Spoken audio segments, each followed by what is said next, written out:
नमस्कार, आप देख रहे हैं टाइम्स न्यूज और मैं हूं आपके साथ छवि। मध्य प्रदेश के धार में 3 दिवसीय नर्मदा साहित्य मंथन के तृतीय सोपान का आयोजन होगा, जिसको लेकर आयोजकों ने इंदौर प्रेस वार्ता में जानकारी दी। 16, 17 और 18 फरवरी को होने वाले आयोजन में देश भर से प्रसिद्ध साहित्यकार शामिल होंगे और अपने उद्बोधन देंगे।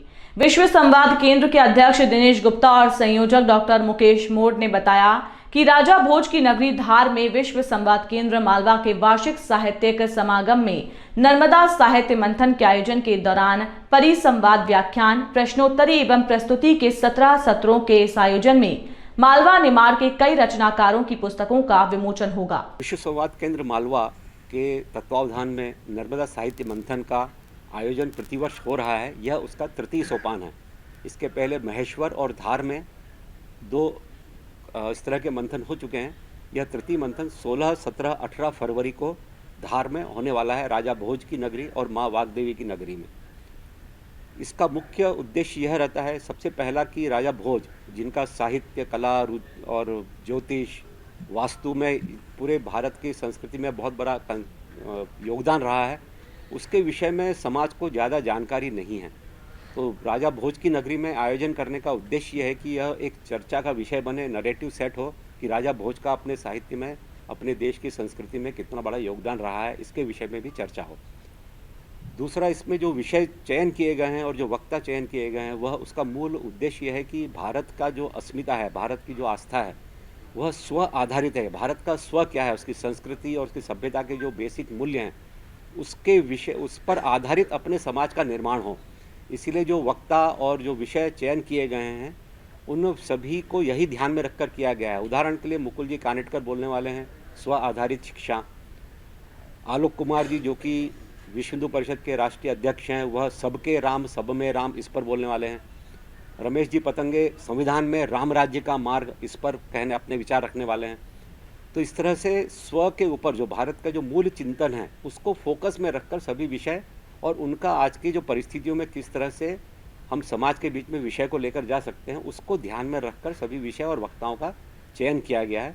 कुल 17 सत्र होने वाले हैं। उद्घाटन और समापन सत्र को मिला लें तो, और उसमें विभिन्न वक्ताएं अपने अपने विषय रखेंगे। विषय रखने के लिए जो सबसे पॉपुलर सिस्टम यह है प्रश्नोत्तर के रूप में।